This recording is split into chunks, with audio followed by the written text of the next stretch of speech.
Assalamualaikum warahmatullahi wabarakatuh.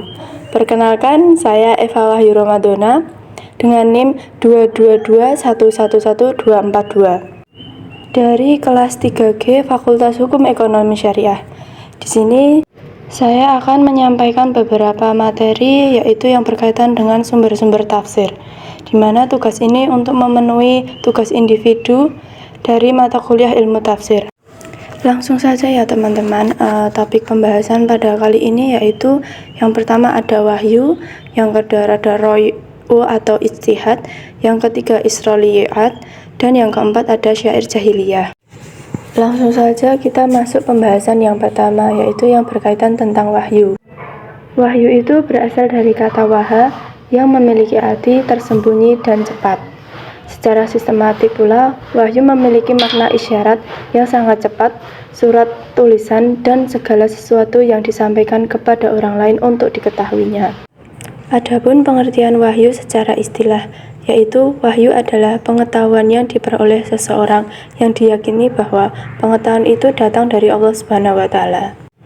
Sedangkan para ulama mendefinisikan dua bentuk wahyu, yaitu Al-Quran dan hadis, di mana Al-Quran merupakan wahyu yang dibacakan atau matluk, sedangkan hadis merupakan wahyu yang tidak dibacakan atau ghairu matluk.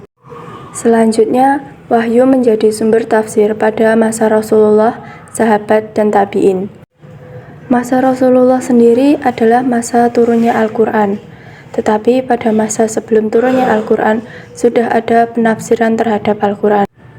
Dalam memahami Al-Quran, para sahabat memiliki kemampuan yang sama, tetapi sangat beragam. Terkadang seorang sahabat dapat memahami ayat yang sulit, tetapi sahabat yang lain tidak dapat memahami ayat yang sulit tersebut. Oleh karena itu, sahabat akan bertanya kepada sahabat yang lain untuk memahami ayat tersebut. Contohnya, ketika Umar bin Khattab bertanya tentang makna kata Aba, kemudian para sahabat menjawabnya bahwa makna kata tersebut ialah takaluf. Wahyu sebagai sumber penafsiran dibagi menjadi dua, yaitu ada yang pertama adalah Al-Quran Al-Karim. Al-Quran Al-Karim adalah suatu ayat Al-Quran terkadang merupakan penjelasan terhadap ayat yang lainnya. Yang kedua adalah hadis Nabi Muhammad. Hadis Nabi Muhammad SAW, sahabat menafsirkan Al-Quran pertama kali merujuk pada ayat yang ada di dalam Al-Quran. Tetapi penjelasan tersebut tidak ada dalam Al-Quran, sehingga para sahabat akan berpindah pada hadis-hadis Nabi yang lainnya. Materi yang selanjutnya itu ada ro'yu atau ijtihad. Ro'yu secara bahasa memiliki arti keyakinan, qiyas, dan ijtihad. Sedangkan secara terminologi, tafsir kata ro'yu berarti ijtihad. Lalu menurut definisi Al-Zahabi bil ro'yi adalah tafsir yang penjelasannya diambil dari kata ijtihad dan pemikiran mufasir setelah mengetahui bahasa Arab dan metodenya. Dalil hukumnya, hal yang berkaitan dengan tafsir seperti asbabul al-nuzul dan naskih dan mansukh. Banyak hal yang ada dalam Al-Quran yang tidak dapat dilakukan dan diamalkan bila tanpa adanya penjelasan yang baik dari dalam Al-Quran maupun hadis. Dalam hal ini, ijtihad mesti dilakukan oleh seorang mufasir. Ijtihad dapat makna ayat Al-Quran yang telah dilakukan oleh Rasulullah dan sahabatnya. Selanjutnya ada materi Israiliyat. Dari segi bahasa, Israiliyat adalah bentuk jamak dari kata lata Israiliyah, yang berarti dinisabkan. Sedangkan menurut Az-Zabai, Israiliyat mengandung dua pengertian, yaitu pengertian yang pertama adalah kisah yang dimasukkan ke dalam tafsir dan hadis yang berasal dari periwayatannya. Sedangkan pengertian yang kedua yaitu cerita yang diselundupkan oleh musuh Islam ke dalam tafsir dan hadis yang tidak diketahui dasar dalam sumber lamanya. Sedangkan menurut definisi Asy-Syarabi adalah kisah dan berita yang berhasil diselundupkan oleh orang Yahudi kepada orang Islam.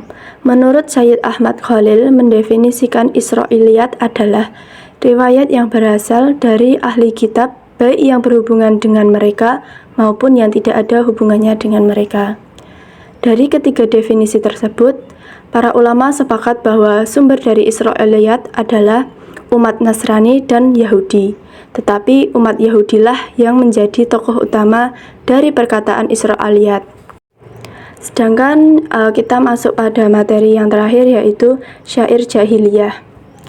Syair ini muncul karena kefanatikan terhadap kabilah dari masing-masing syair. Yang muncul adalah kebanggaan terhadap kabilah masing-masing. Pada syair-syair jahiliyah sering berbentuk sifat kehewanan, serta menurut keadaan sekitar mereka. Beberapa syair jahiliyah memiliki nilai-nilai positif yang dipertahankan oleh umat Islam, seperti semangat juang dan hikmah. Fungsi dari syair jahiliyah adalah sebagai penjelasan kata tahu, sebagai penjelasan penafsiran yang berhubungan dengan tata bahasa, baik dari nahwu maupun sharaf, serta berfungsi sebagai penjelas penafsiran yang memiliki hubungan dengan ilmu balagh. Syair ini merupakan sumber penafsiran yang digunakan oleh Ibnu Abbas sebagai salah satu seorang mufasir generasi awal dalam kitab tafsir ini. Syair ini digunakan juga untuk menjelaskan aspek-aspek semantik terutama pada kata yang sulit. Mungkin cukup itu saja yang dapat saya sampaikan terkait dengan sumber-sumber tafsir. Bila ada kesalahan dan kekurangannya, saya memohon maaf sebesar-besarnya. Akhir kata, wassalamualaikum warahmatullahi wabarakatuh.